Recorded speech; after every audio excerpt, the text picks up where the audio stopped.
Assalamualaikum warahmatullahi wabarakatuh. Perkenalkan, saya Elsa Syahrani Nurmajid dari Program Studi Pendidikan Matematika Universitas Pegri Madiun dengan NPM 21021104. Di sini saya akan mempresentasikan salah satu situs bersejarah yang terletak di Kabupaten Magetan, yaitu Monumen Soco. Monumen Soco terletak di Desa Soco, Kecamatan Bendo, Kabupaten Magetan, Jawa Timur. Di Monumen Soco terdapat 3 objek utama, yaitu Pendopo Lokapita Dharma, Gerbong Kertopati, dan Tetenger. Di sini saya akan membahas satu persatu dari ketiga objek tersebut. Yang pertama, ada Pendopo Lokapita Dharma. Sejarah dari Pendopo Lokapita Dharma adalah pendopo ini dijadikan salah satu markas PKI tahun 1948 di Desa Soco, yang digunakan untuk membantai para ulama atau tokoh besar masyarakat setempat. Tentu menjadi luka yang masih membekas bagi para warga sekitar.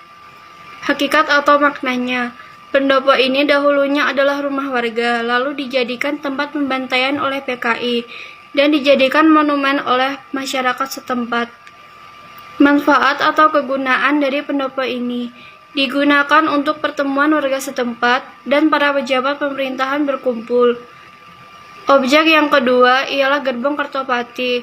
Sejarah dari Gerbong Kertopati, gerbong ini ialah gerbong kereta yang digunakan untuk mengangkut mayat-mayat yang telah dibantai di pabrik gula Rejosari, lalu diangkut untuk dikubur di Sumur Soco. Gerbong ini dicat dengan warna hitam putih dan diberi nama Gerbong Kertopati. Jika mendekati gerbong itu, maka masih tercium bau anyir darah dari bekas pembantaian yang ada di gerbong itu. Hakikat atau maknanya, gerbong kereta ini dinamakan Gerbong Kertopati karena dahulu digunakan sebagai alat transportasi untuk membawa korban pembantaian. Manfaat atau kegunaannya, yang pertama sebagai bukti keganasan PKI. Yang kedua, sebagai gambaran bagaimana keadaan pembantaian pada saat itu. Objek utama yang ketiga atau yang terakhir adalah Tetenger. Sejarah dari Tetenger, dahulu ratusan orang dijagal dan dimasukkan ke dalam sumur tua yang ada di tengah perkebunan tebu sewaktu pemberontakan PKI Madiun pada September 1948. Lalu sumur tersebut dibangun menjadi tugu Monumen Soco atau Tetenger Soco.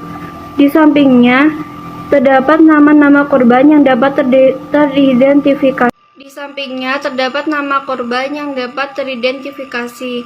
Hakikat atau maknanya adalah sebuah sumur yang dibuat untuk mengubur ratusan mayat tak berdosa.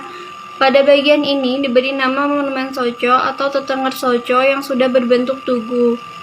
Manfaat atau kegunaannya, yang pertama sebagai tempat untuk mengenang keganasan PKI, yang kedua untuk bersuah foto, dan yang ketiga sebagai salah satu destinasi tempat bersejarah di Magetan.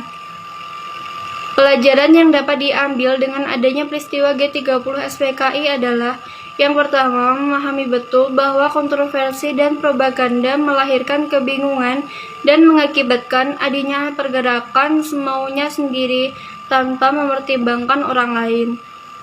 Yang kedua, memahami betul bahwa perebutan kekuasaan di dalam suatu bangsa dan negara akan selalu mengundang permasalahan, baik itu dalam lingkup kelompok kecil maupun besar. Sekian presentasi dari saya, kurang lebihnya mohon maaf yang sebesar-besarnya.